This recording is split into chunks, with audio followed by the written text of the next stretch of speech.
कि मरने के बाद मुर्दा अपने घर वालों को कितने साल तक याद करता रहता है और रोता रहता है। हमारी आपसे रिक्वेस्ट है कि इस हकीकत को जानने के लिए इस वीडियो को आखिर तक जरूर देखिएगा। मेरे दोस्तों, हम में से हर एक ये जानता है कि ये दुनिया की जिंदगी बस थोड़ी सी है। एक न एक दिन हम में से हर एक को मरना है और इस खत्म होने वाली दुनिया को छोड़कर अपने असली ठिकाना आखिरत की तरफ जाना है। और मौत एक ऐसा दरवाजा है जिसमें से हर एक को गुजरना है, चाहे वो बच्चा हो, जवान हो या बूढ़ा हो, हर एक को मौत के दरवाजे में से गुजरना है। जिस तरह के अल्लाह तबारक व तआला कुरान पाक में इरशाद फरमाता है, कुल्लू नफ्सीन जाए कतुल मौत, कि हर जानदार को मौत का मजा चखना है। यानी हर वो चीज जिसके अंदर जान है उसको एक ना एक दिन मरना है। मेरे दोस्तों, दुनिया और आखिरत के बाद एक और दुनिया है जिसको हम आलम बरज़ख कहते हैं। मरने के बाद और कयामत से पहले तमाम जिन्हों इंसान की रूहों को अपने अमाल के हिसाब से इसमें रहना होता है, और रूह कहीं भी हो जिस्म के साथ उसका कनेक्शन रहता है। कब्र पर आने वालों को वो पहचानती है, और ये कहना कि फलां की रूह फलां के अंदर चली गई या इसने दोबारा जन्म लिया, ये अकीदा कुरान सुन्नत के खिलाफ है।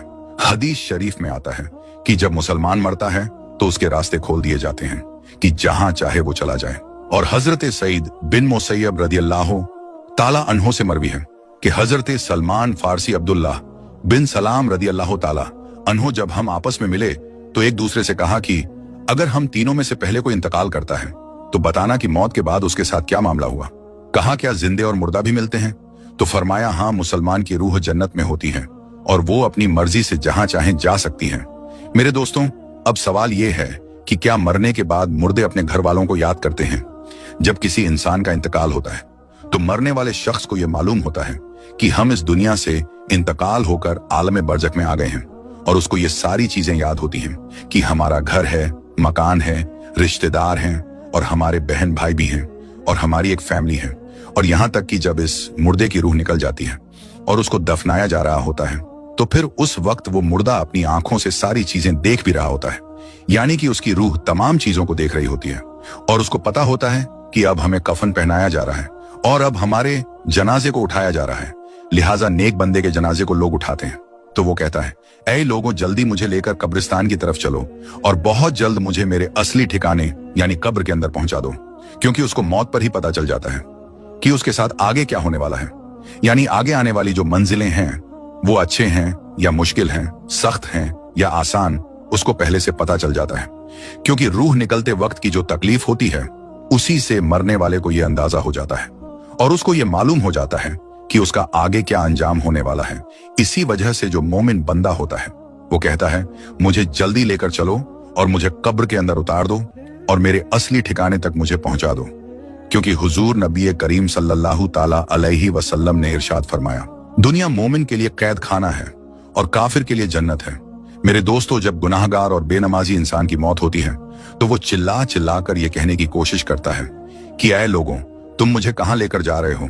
ऐ मेरे बच्चों, यानी कि वो अपनी फैमिली से कहता है कि मैंने अपने बच्चों के लिए बहुत ज्यादा कमाया, इनके लिए घर और मकान बनाया, और अब तुम हमें हमारे घर से निकाल कर अंधेरी कोठरी यानी कब्र के अंदर क्यों डालने जा रहे हो? उसे बहुत घबराहट होती है तो वो कहने की कोशिश करता है कि ऐ लोगों, मुझे मत लेकर जाओ। बहरहाल मेरे दोस्तों, उसको जब कब्र के अंदर रख दिया जाता है तो उसको ये पता होता है कि अब हम कब्र के अंदर हैं और हमारी फैमिली और हमारे रिश्तेदार उस पिछली दुनिया में हैं जहां पर वो पहले रहता था। इसी वजह से रिवायत में आता है कि जब कोई इंसान अपने किसी मुर्दे की कब्र पर जाता है तो वो मुर्दा उस कब्र पर आने वाले को पहचानता भी है कि ये हमारा फलाना शख्स है। अगर बाप कब्र के अंदर है तो वो पहचान लेता है कि हमारी कब्र पर आया है, ये हमारा बेटा है, हमारा भाई है, हमारा रिश्तेदार है।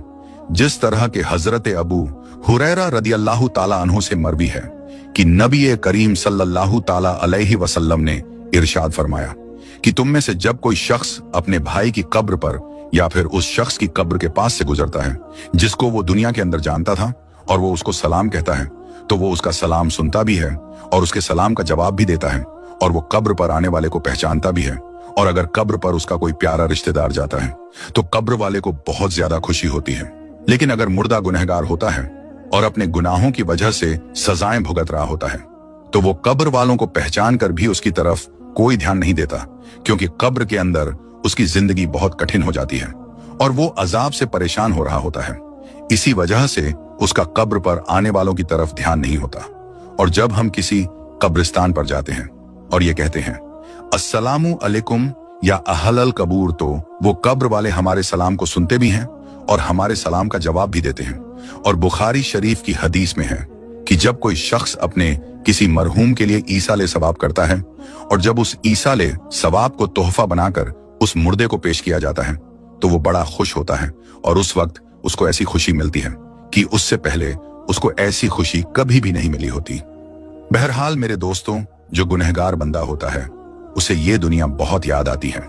वो ये कहता है कि हम बहुत ऐश की जिंदगी में थे, क्योंकि ये दुनिया की जिंदगी उसके लिए जन्नत थी। उसको कब्र के अंदर अजाब हो रहा होता है, इसी वजह से वो अपनी दुनिया की जिंदगी को याद करता है, क्योंकि दुनिया की जिंदगी के अंदर उसको सुख था और दुनिया की जिंदगी के अंदर वो इस तरह के अजाब में गिरफ्तार नहीं था। इसी वजह से गुनाहगार शख्स दुनिया की जिंदगी को याद करता रहता है और अपने घर वालों को याद करता रहता है। इसी वजह से इस्लाम में मरने वालों के लिए ईसाले सवाब करने को कहा गया है, क्योंकि ईसाले सवाब करने से जो गुनहगार होते हैं उनके गुनाहों की बख्शीश होती है और जो नेकोकार होते हैं उनके दर्जे बुलंद होते हैं। लिहाजा हमें हर हाल में अपने मरने वालों को याद रखना चाहिए और उनके लिए इसाले सवाब करते रहना चाहिए। और हमें चाहिए कि जब हम तौबा व इस्तगफार करें तो हम सिर्फ अपने लिए ही ना करें, बल्कि अपने तमाम रिश्तेदारों और मोमिनों के लिए भी करें। और मेरे दोस्तों, जो नेक बंदा होता है वो दुनिया की जिंदगी को याद नहीं करता, क्योंकि दुनिया की जिंदगी उसके लिए कैद खाना थी और उसके लिए कब्र की जिंदगी यानी कि आलमे बरज़ख की जिंदगी जन्नत होती है, क्योंकि उसके लिए कब्र में जन्नत का बिछौना बिछा दिया जाता है और उसको जन्नती कपड़े पहना दिए जाते हैं और उसकी कब्र को जन्नत के बागों में से एक बाग बना दिया जाता है और उसके कब्र में जन्नत की खिड़की खोल दी जाती है, जिससे जन्नत की खुशबुएं कब्र के अंदर उसको महसूस होती हैं और नेक बंदा बड़ी ही राहतों और सुकून में होता है। इसी वजह से उसको दुनिया की और अपने घर वालों की किसी किस्म की कोई टेंशन और फिक्र और परेशानी नहीं होती, क्योंकि अब वो अपनी उस जिंदगी में होता है जिसके अंदर उसको राहत और सुकून होता है और जिसके अंदर उसको हमेशा हमेशा रहना है। और वो उसी में खुश होता है, क्योंकि वहां पर उसको किसी किस्म की कोई दुख, परेशानी और तकलीफ नहीं होती, बल्कि उसके लिए राहतें ही राहतें होती हैं। और जो गुनहगार बंदा होता है उसको ये दुनिया बहुत याद आती है और वो कब्र के अजाबों से बहुत परेशान होता है। बहरहाल मेरे दोस्तों, जो असल चीज है वो अमल है। जिस तरह के अल्लामा इकबाल कहते हैं कि अमल से बनती है जिंदगी, जन्नत भी और जहन्नम भी। ये खाकी अपनी फितरत में न नूरी है न नारी, अमल पर ये सारी चीजें हैं। अगर इंसान के अमाल अच्छे हैं तो मौत से अच्छा कोई मैसेज नहीं, और अगर इंसान के अमाल खराब हैं तो मौत से बुरा उसके लिए कोई मैसेज नहीं। इसी वजह से अल्लाह तबारक व तआला कुरान पाक में यूं इरशाद फरमाता है, तर्जुमा तुम अपने रब से गिड़गिड़ाकर और आहिस्ता दोनों तरीकों से दुआ किया करो, बेशक वो हद से बढ़ने वालों को पसंद नहीं करता। और नमाज जनाजा के हवाले से हुजूर नबी करीम सल्लल्लाहु ताला अलैहि वसल्लम का इरशाद है, जो किसी मैयत की नमाज जनाजा 40 मोमिन पढ़े हैं तो अल्लाह तबारक व तआला उस मैयत के लिए उनकी दुआओं को जरूर कबूल फरमाता है। दूसरी रिवायत में है कि आप सल्लल्लाहु ताला अलैहि वसल्लम का इरशाद है, जिस मैयत की नमाजे जनाजा 100 मुसलमान पढ़े और उसके लिए दुआ करें तो उनकी दुआ अल्लाह ताला कबूल फरमाता है। और इमाम इब्ने कय्यिम रहमतुल्लाह अलैह इरशाद फरमाते हैं कि नमाज जनाजा का मकसद मैयत के लिए दुआ करना है, लिहाजा कब्र के पास खड़े होकर मैयत के लिए मगफिरत की दुआ करनी चाहिए। जिस तरह के हजरत अब्दुल्लाह बिन उमर रदियल्लाहु ताला अन्हु से रिवायत है कि नबी करीम सल्लल्लाहु ताला अलैहि वसल्लम जब मैयत को कब्र में रखते तो फरमाते बिस्मिल्लाहि व अला सुन्नती रसूलिल्लाहि सल्लल्लाहु ताला अलैहि वसल्लम, यानी कि अल्लाह तबारक व ताला के नाम से और रसूल अकरम सल्लल्लाहु ताला अलैहि वसल्लम के तरीके पर। और हजरत उस्मान बिन अफ़्फ़ान रदियल्लाहु ताला अन्हु की रिवायत है, वो कहते हैं कि जब रसूलुल्लाह सल्लल्लाहु ताला अलैहि वसल्लम मैयत को दफनाकर फारिग होते तो कब्र पर खड़े होकर फरमाते अपने भाई के लिए मगफिरत की दुआ करो, इसीलिए कि अभी इससे सवाल किए जाएंगे। अल्लाह तबारक व तआला से दुआ है कि अल्लाह तबारक व तआला हमें नेक अमाल करने और गुनाहों से बचने की तौफीक अता फरमाए और अल्लाह तबारक व तआला हमें अपनी